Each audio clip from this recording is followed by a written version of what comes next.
Olá pessoal PCI, tudo bem? Voltamos com o tema obrigações. E agora a temática será o seguinte: o que são essas obrigações, quais são os seus requisitos e as suas particularidades, as suas peculiaridades. Então nós vamos dar início exatamente por um conceito do que sejam essas obrigações. Conceito fruto do direito obrigacional. E aqui está então um conceito que nós temos por razoável, que praticamente toda doutrina ou toda literatura jurídica a tem por razoável. É um vínculo jurídico que confere ao credor o direito de exigir do devedor o cumprimento de uma obrigação. Um vínculo jurídico que une credor e devedor, obrigando esse devedor a cumprir algo em favor do credor. Daqui já se extraem alguns elementos, tanto subjetivo como objetivo. Nos elementos subjetivos, nós teremos o sujeito ativo, que é exatamente o credor. O credor é o sujeito ativo. E o sujeito passivo, que é o devedor. Nesses dois polos, credor e devedor, nós poderemos ter pluralidades. Poderão existir vários credores aqui, poderão existir vários devedores, e simultaneamente vários credores e vários devedores. Vamos imaginar que o João é credor do Pedro, e o João falece, deixando 3 herdeiros. Os 3 herdeiros se habilitam agora como credor de Pedro, no lugar de João. Portanto, nós teremos uma pluralidade de credores. Pedro falece, sendo sucedido pelos seus herdeiros. Nós teremos uma pluralidade de credores e uma pluralidade de devedores na mesma obrigação. E isso não é incomum acontecer. O elemento subjetivo de uma obrigação são exatamente as partes que dela participam, que podem ser pessoas jurídicas, pessoas naturais. Não existe restrição quanto a esse tipo de situação. Os elementos subjetivos são exatamente credor e devedor, o polo ativo e o polo passivo. Já o elemento objetivo é o cumprimento da obrigação. É aquilo que o credor pode exigir do devedor. É aquilo que o devedor está obrigado a entregar ao credor. Poderíamos chamar este elemento objetivo de objeto mediato no tocante ao tipo de prestação a ser realizada. Dar, fazer e não fazer. Se eu contratei com alguém a compra de um carro, a obrigação desse devedor é me entregar o carro. E eu tenho a obrigação de lhe entregar o dinheiro. Obrigações de dar. Se eu contratei um jardineiro para fazer o jardim da minha casa, ele tem a obrigação de fazer. Se eu contratei um piscineiro para limpar a minha piscina, ele tem uma obrigação de fazer. Eu compro de alguém uma empresa, uma padaria, por exemplo, e se impõe na compra e venda dessa padaria uma cláusula de não restabelecimento da atividade empresarial pelo período de 5 dias. Pelo período de 5 anos, perdão. Ora, eu estou comprando a padaria do indivíduo pensando exatamente na clientela dele, na forma que ele tem de gerar lucro. Se esse cara me vende essa padaria e dias depois ele monta uma outra padaria, ele pode tomar a clientela desta padaria para si, sendo que eu tenho interesse exatamente nessa clientela. Portanto, eu imponho uma cláusula que ele não pode restabelecer a atividade empresarial de padaria por ele ou por outra pessoa pelo prazo de 5 anos. Uma obrigação de não fazer, de não trabalhar no ramo de padaria. É perfeitamente legítima essa obrigação imposta e decorre do direito empresarial, e que se resume numa prestação de não fazer. Esse é o objeto imediato das obrigações: dar, fazer e não fazer. Dar, fazer ou não fazer. Já o objeto imediato é o próprio bem da vida. Dar o carro, dar o dinheiro. Fazer o serviço de jardinagem. Fazer o serviço de piscinagem. O não fazer. Naquele contrato que eu lhes dizia, quando eu comprei uma padaria de alguém, que eu impus que esse indivíduo não restabelecesse a atividade de padeiro durante um período, atividade de exploração do ramo de padaria, aqui está o bem da vida. O bem da vida, que é exatamente aquilo que se pretende a padaria. O objeto imediato é a prestação em si, dar, fazer e não fazer. O imediato é o bem da vida, é aquilo que se busca, o dar o carro, o dar o dinheiro, o não fazer concorrência. Esses são os chamados elementos objetivos. E uma das garantias como elemento de existência do negócio jurídico, como elemento de validade do negócio jurídico, está exatamente a licitude do objeto. Esse bem da vida tem de ser algo lícito, algo não vedado pela legislação. Eu não posso contratar alguém para fazer a morte de outro. Grupos de extermínio são vedados, pelo menos do ponto de vista legal. Não são admitidos do ponto de vista legal. E sempre uma obrigação, ela encerra uma necessidade econômica, uma economicidade. Só é possível que nós pensemos numa obrigação se por detrás dela houver algo de valor econômico. Obrigações morais são destituídas de cumprimento forçado. Obrigações morais são destituídas de sanções. As obrigações jurídicas não. Em havendo descumprimento de uma obrigação jurídica devidamente assumida, consequentemente haverá uma sanção. Geralmente uma sanção pecuniária, uma sanção em valor, mas haverá uma sanção. E mais à frente nós veremos que tipo de consequência jurídica advém quando alguém descumpre voluntariamente uma obrigação assumida. Além disso, além do elemento subjetivo, objetivo, existem também o vínculo jurídico. Esse fantasminha, esse gosto jurídico que a doutrina e a literatura jurídica dificilmente conseguem nos inculcar. Geralmente nos bancos lá de escola, nos bancos da faculdade, quando o professor tenta explicar o que é esse vínculo jurídico, a dificuldade é recorrente. Esse vínculo jurídico é a responsabilidade que credor e devedor têm entre si. O que eles podem um dos outros exigirem é esse liame, essa ligação jurídica que nasce a partir do momento que eles assumem reciprocamente as suas obrigações. E esse vínculo jurídico, diríamos que é o débito e a responsabilidade pelo patrimônio, pelo pagamento. E essa responsabilidade, no nosso direito, é eminentemente patrimonial, exclusivamente patrimonial.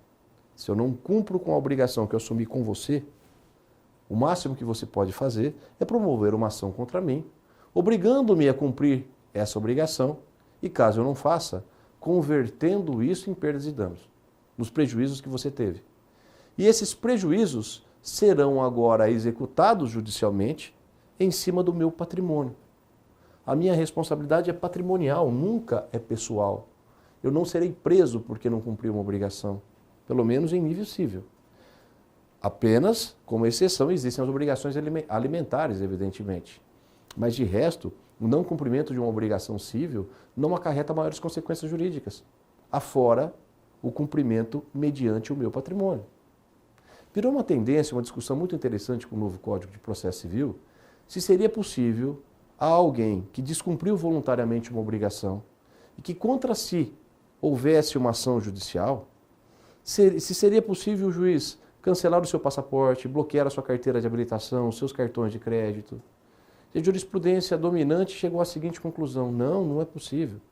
As únicas consequências que podem advir por descumprimento de uma responsabilidade obrigacional, por descumprimento de um vínculo assumido, é patrimonial. É a tomada do meu patrimônio.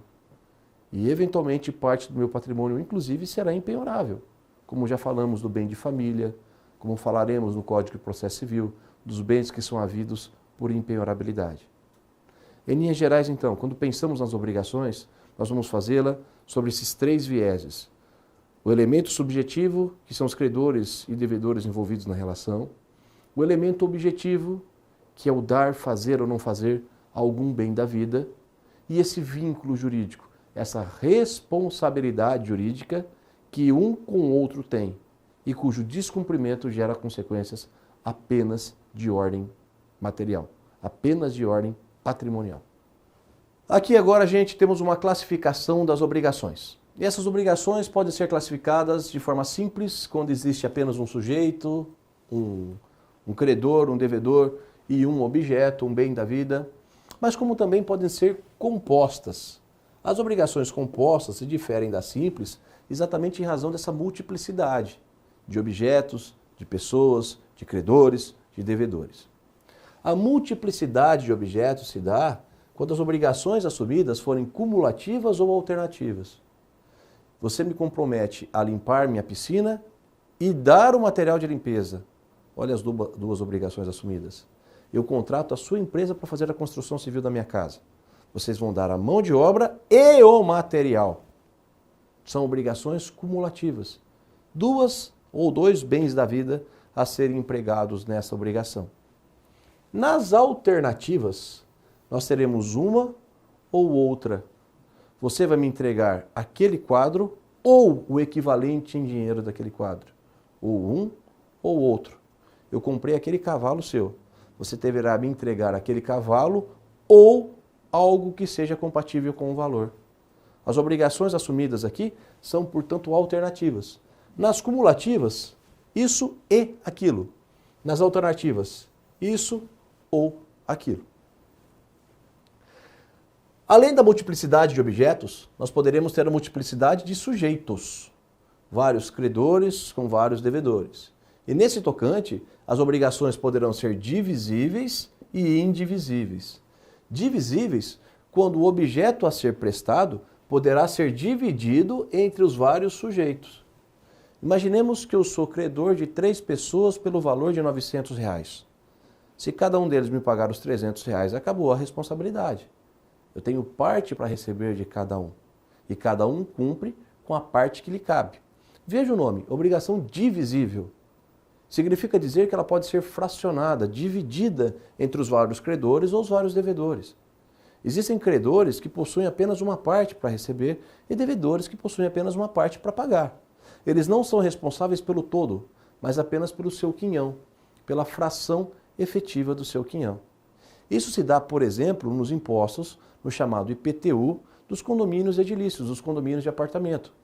Nesses condomínios de apartamento, cada um dos moradores é responsável pelo IPTU do seu respectivo apartamento e não de todo o prédio onde estão ali aqueles apartamentos. Nas obrigações divisíveis, então, nós teremos a possibilidade desse fracionamento. Já nas indivisíveis, não. E, em especial, nessas obrigações solidárias, cuja previsão está no artigo 264, que eu remeto vocês à leitura depois. Leiam com atenção esse artigo 264. Pelas obrigações solidárias, que podem ser tanto pelo credor quanto pelo devedor, a mais comum é a solidariedade do devedor, cada um deve o todo. Vamos imaginar que eu alugue meu imóvel de você.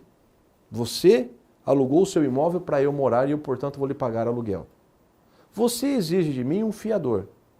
E o fiador, então, afiança o meu contrato, excluindo o benefício de ordem, dizendo que ele é um devedor solidário comigo. Se eu não pagar, você poderá acionar a mim, a ele ou a ambos, porque nós dois devemos o todo. Nós dois somos devedores solidários. A dívida é total. Essa solidariedade, convenhamos, ela é muito mais cruel, ela é muito mais incisiva do que a divisibilidade. Por isso que ela só nasce em situações excepcionais. A obrigação solidária decorre da lei, quando a lei determina que as pessoas são solidárias entre si. Por exemplo, imaginemos que o empregado cause dano a alguém. A solidariedade implica dizer que o empregado é responsável pela indenização e também a empresa para a qual ele trabalha, a pessoa jurídica para a qual ele trabalha. Existe essa solidariedade decorrente de lei. Ou então a solidariedade decorrente da vontade das partes, decorrente de um contrato, decorrente de um aval, decorrente de uma fiança. Eu lhe passo um cheque avalizado pelo meu irmão. Tanto eu quanto o meu irmão somos responsáveis na integralidade pelo pagamento desse cheque. O aval, a fiança, tem esse condão de gerarem a solidariedade entre devedores, mas solidariedade essa decorrente da vontade das partes. E por conta dessa solidariedade, algumas consequências inevitáveis surgem que devem ser levadas em consideração com muita cautela. O artigo 269, 269 do Código Civil, determina que o pagamento a um credor solidário extingue a dívida no total. Eu sou o credor, eu sou o devedor de uma dívida de solidariedade ativa, solidariedade entre credores, e você, junto com os seus irmãos, são solidariamente credores a mim. Se eu pagar a você, está feito o pagamento. Como você vai dividir o dinheiro aí entre seus irmãos, você e seus irmãos, pouco importa. Na solidariedade ativa, uma vez que o devedor pague mas pague na totalidade da dívida, dos credores, está extinta a obrigação. Eles que se virem depois para dividir o dinheiro entre eles. Mas se houver solidariedade ativa. O não ajuizamento da ação contra um devedor solidário não implica em renúncia. Isso é uma regra bastante importante e já caiu em vários concursos, e preste atenção nisso. Imaginemos que você emitiu uma nota promissória em meu favor. E essa nota promissória foi avalizada pelo seu irmão e pela sua irmã. Eu resolvo, por uma circunstância qualquer, promover a ação de execução somente contra a sua irmã no primeiro momento. Deixo de lado você e o seu irmão. Não significa que eu renunciei ao benefício que tenho depois de cobrá-los. Se numa eventualidade eu cobrar a sua irmã e não receber, poderei depois promover ação contra vocês dois. Vejam essa regra do artigo 275, parágrafo único. O não ajuizamento da ação contra um devedor solidário não implica em renúncia em relação aos outros. A renúncia há de ser expressa, inequívoca. E aqui é meramente um comportamento que não gera a presunção dessa renúncia em relação aos demais devedores solidários. Essa regra do artigo 275 cai muito nos concursos. Fique muito atento a ela. O falecimento do devedor solidário.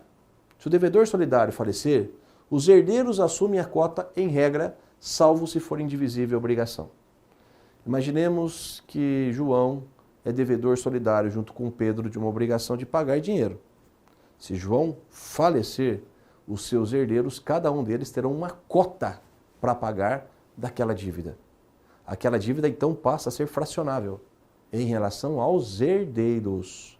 O devedor principal paga a integralidade. Se ele falecer, os herdeiros assumem os seus respectivos quinhões e se liberam dessa dívida por conta disso. Essas são, então, as obrigações múltiplas da solidariedade entre elas.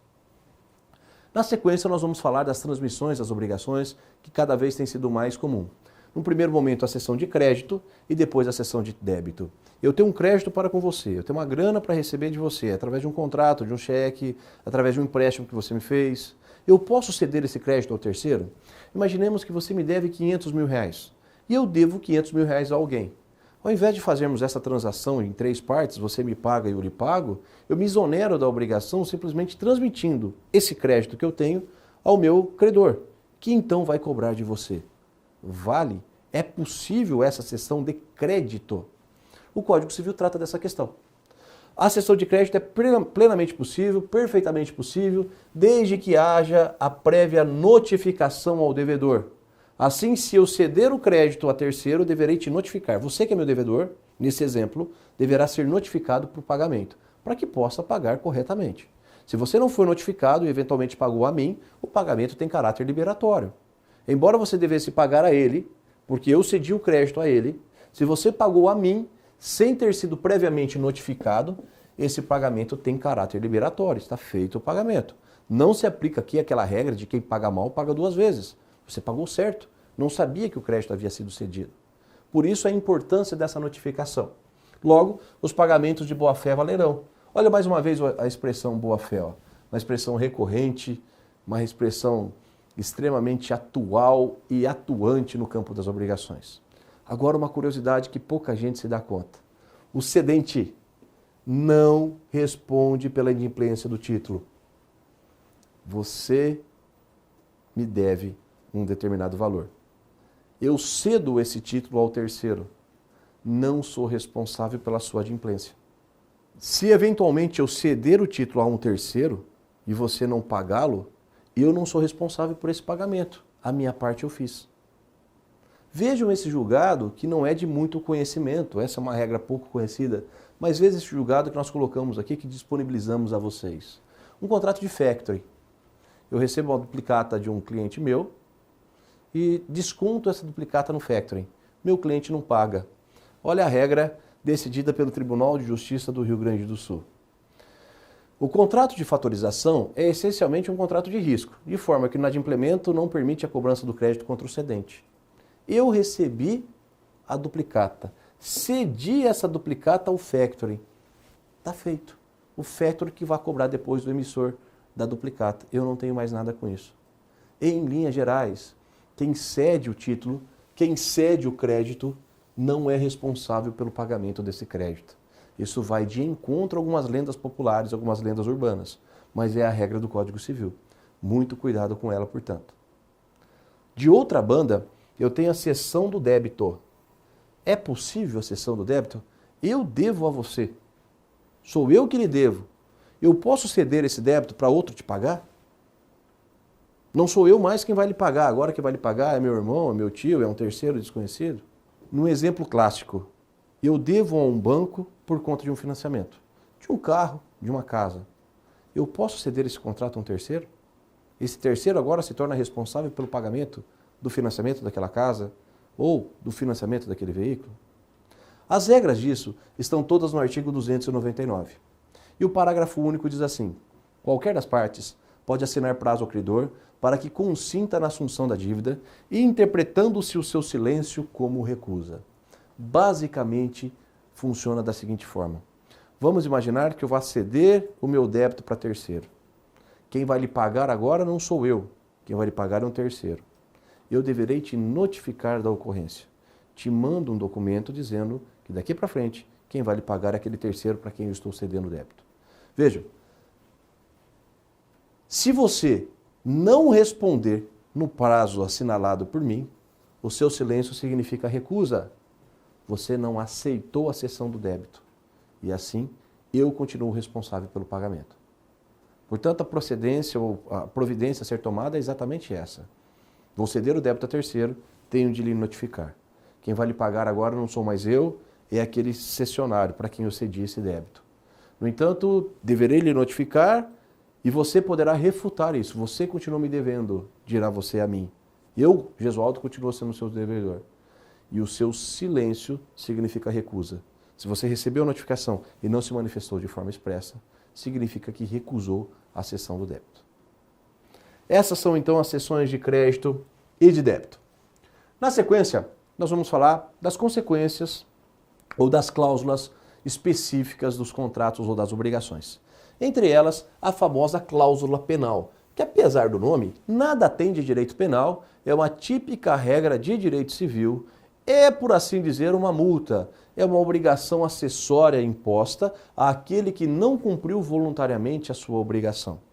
Essa cláusula penal, essa obrigação acessória, se perfaz por uma pena, e daí o nome penal, ou por uma multa. Essa multa, cujo valor não pode ultrapassar a 100% o valor da obrigação. Essa é uma regra bastante diferente em relação ao Código de Defesa do Consumidor. O Código de Defesa do Consumidor estabelece as multas moratórias pelo atraso no pagamento em até 2%. O Código Civil estabelece a cláusula penal não apenas pela mora, mas pelo total inadimplemento da obrigação, pelo total descumprimento da obrigação. E essa multa tem por valor máximo 100% da obrigação principal. De modo que eu imponho a você um pagamento de R$100 mil e coloco uma cláusula dizendo que se você não me pagar os R$100 mil dentro da data prazada, incorrerá em cláusula penal de até 100% desse valor, portanto, em outros R$100 mil. O direito penal trabalha com essa ideia, aceita essa tese. No direito do consumidor, nós vamos ter apenas a multa moratória de 2%. A cláusula penal, ela não é tão somente pela mora, ela é pela total inadimplência. Mora é o atraso, inadimplência é o total descumprimento. E as cláusulas penais incidem por conta dessa inadimplência. E para que haja sua incidência, não é necessário sequer demonstrar prejuízo. Ela vale por si só. Ela vale por força da sua previsão. Ela prefixa as indenizações, os eventuais prejuízos que pudessem ter sido causados por conta do descumprimento. Ela é, em linhas gerais, portanto, uma prefixação de indenizações e não esgota as indenizações. Se numa eventualidade essa cláusula penal não for suficiente para cobrir os prejuízos advindos por conta do descumprimento daquela obrigação, além da cláusula penal, ainda se mantém o direito de indenização. Como eu disse, é o valor da obrigação principal, porém, essa cláusula penal pode ser reduzida de ofício. O juiz pode, de ofício, analisar e ponderar que essa cláusula é extremamente excessiva. E em sendo excessiva, o juiz determina, no caso real, a sua redução. O Código Civil, no artigo 413, trata dessa situação, ao dizer que a penalidade deve ser reduzida equitativamente pelo juiz se a obrigação principal tiver sido cumprida em parte ou se o montante da penalidade for manifestamente excessivo. Essa é a regra que apontávamos há pouco. O juiz pode sim reduzir o valor dessa cláusula penal. Cláusula penal que terá duas modalidades, a compensatória e a moratória. A compensatória do Código Civil, que prevê o inadimplemento total da obrigação, e a moratória por conta da mora, por conta do atraso do pagamento. No direito civil, é possível a acumulação de ambas, a multa moratória pelo atraso e a cláusula penal compensatória pelo inadimplemento total. Além da cláusula penal, que é uma cláusula acessória de um contrato, existem ainda as arras, também chamado de sinal. Absolutamente combatida no direito do consumidor, basicamente não prevista para as relações de consumo, mas que podem ser usadas pelo Código Civil. Essas arras, que só valem em negócios bilaterais translativos de domínio, onde existe a transferência da propriedade, elas podem ser confirmatórias ou penitenciais. A confirmatória é aquela que visa confirmar o negócio. Então vamos imaginar que eu estou comprando a sua fazenda por 3 milhões de reais. Eu vou dar um sinal de 500 mil reais para confirmar o negócio. Essa é a arras ou sinal. Confirma-se o negócio pelo pagamento dessa entrada, para segurar o negócio, como se diz. No linguajar dos negócios, nós vamos segurar o negócio e o fazemos através desse sinal, dessas arras confirmatórias. Existe também a modalidade de arras penitenciais. E aqui olha o nome, penitência é uma punição. As arras penitenciais que precisam estar expressamente previstas no contrato, de forma expressa ter a sua previsão, implicam dizer que se eu dei alguma arras e não cumprir todo o contrato, perderei aquilo que eu paguei. Isso no direito do consumidor é abominável, mas no direito civil é permitido. É inclusive plausível. Vamos pensar assim. Eu estou comprando aquela fazenda sua por 3 milhões de reais. Portanto, é um contrato bilateral entre eu e você que envolve a transferência de domínio. Domínio para o direito civil significa propriedade. Estamos pensando então numa transferência de propriedade. E fixamos o pagamento de 6 parcelas de 500 mil reais como forma de pagamento dos 3 milhões então fixados. Muito bem. Paguei a primeira parcela, a segunda parcela, tornei-me inadimplente na terceira. Se houver a disposição expressa de que eu perderei tudo aquilo que eu paguei, eu vou perder tudo aquilo que eu já paguei. Perco as 3 parcelas e o negócio se desfaz. Não adquiro a propriedade, não se transfere a propriedade para mim e perderei tudo aquilo que eu já paguei. Essas são as arras penitenciais, mas que precisam estar expressamente previstas no Código.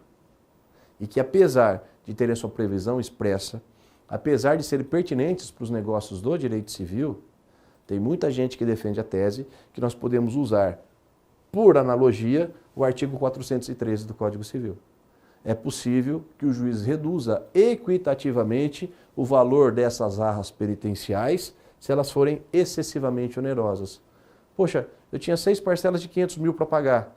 Paguei 5, não consegui pagar todas. Vou perder os 2 milhões e meio além da propriedade? Em linhas gerais, sim, dirá a legislação. Mas, topicamente, pontualmente, os juízes poderão interpretar isso tal como interpretam a cláusula penal, reduzindo esses valores, tornando mais equitativa a obrigação, haja vista que numa situação como essa apresentada, essas arras penitenciais seriam manifestamente excessivas. As arras penitenciais, então, são também uma previsão circunstancial de um contrato. Na sequência, nós vamos apontar sobre os juros. Os juros que podem encerrar uma obrigação. Esses juros que se somam à cláusula penal, que se soma à multa, cláusula penal muitas vezes também chamada de multa, esses juros basicamente terão 2 modalidades ou serão de 2 naturezas muito claras. As nomenclaturas são bastante diferenciadas, mas a natureza basicamente é essa. Nós teremos o juro moratório. O moratório decorre da mora, do atraso no pagamento. E esses juros moratórios hoje não podem ultrapassar de 1% ao mês, 12% ao ano. Que convenhamos, numa época de inflação de 5%, 6% é um juro bem caro. 1% ao ano de mora é um juro bem caro. E esse juro incide a partir do momento do atraso do pagamento. E só incide se houver atraso no pagamento. Eu me comprometo a entregar R$100.000 para você daqui 2 meses. Se daqui 2 meses eu não entregar, é a partir do vencimento da minha obrigação que são exigidos esses juros moratórios de 1% ao mês, que se somam à cláusula penal, também chamada eventualmente de multa. A cláusula penal e a multa só podem ser cobradas uma única vez. O percentual é fixo. 2% pelo Código de Defesa do Consumidor, 30%, 50%, 60% pelo Código Civil. Os juros moratórios não. Eles se somam mês a mês. Se eu tiver 10 meses de atraso, serão 10% de juros mais a multa. 20 meses de atraso, 20% de juros mais a multa e assim sucessivamente. Esses são os juros moratórios, que não se confundem com os juros remuneratórios. Os juros remuneratórios remuneram o capital emprestado. É aquele juro do agiota, por assim dizer, que se soma ao capital. Eu te empresto hoje R$100.000 para você me devolver em 10 meses esse valor acrescido de juros de até 1% ao mês. Então você vai me devolver os R$100.000 mais juros de 1% ao mês, remunerando-me pelo empréstimo. Se daqui 10 meses você não me pagar, além dos juros remuneratórios, que faz parte do contrato, aí passam a incidir os moratórios e a cláusula penal, se estiverem previstos no contrato. A cláusula penal só é exigível se estiver expressamente prevista no contrato. Os juros moratórios não precisam. É consequência natural do descumprimento da obrigação. Ainda que não haja previsão dos juros moratórios, eles poderão ser cumpridos da mesma forma. São esses juros remuneratórios aqui que os bancos, que as instituições financeiras nos cobram. Sobre nomes dos mais variados, comissão de permanência, taxa básica, enfim, são valores dos mais diferenciados que são usados com esse propósito. A Constituição Federal, no antigo artigo 192, parágrafo 3º, que foi revogado, previa os chamados juros reais. Esses juros reais são aqueles juros pelo empréstimo do capital, que fazem frente à remuneração pelo capital nos dado. De modo que nós teremos verbas que se somam. Os juros moratórios, pelo atraso no pagamento, os juros remuneratórios, que fazem parte do pagamento da remuneração do capital, a multa pelo atraso, além da chamada correção monetária.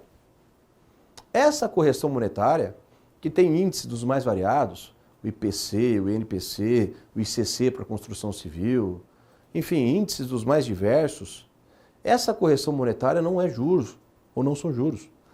Não se tratam de multas, ou de penitências, ou de nenhum tipo de punições.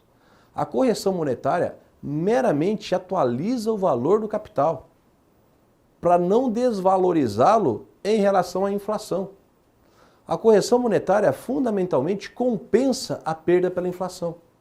Se no período a inflação foi de, por exemplo, 15%, a correção monetária significa dizer que esse empréstimo terá um acréscimo de 15%, que esse valor terá um acréscimo de 15%. Correção monetária não remunera capital. Correção monetária não aumenta capital. Correção monetária meramente mantém o valor do capital. Tão somente isso. E numa mesma obrigação, nós poderemos ter a correção monetária, mais os juros remuneratórios, mais os juros moratórios e mais a cláusula penal, também chamada de multa. São verbas de natureza distinta, que se somam numa eventual cobrança. Gente, esse foi o estudo das características das obrigações. Na sequência, nós vamos falar de vícios redibitórios e evicção. Fique aí conosco.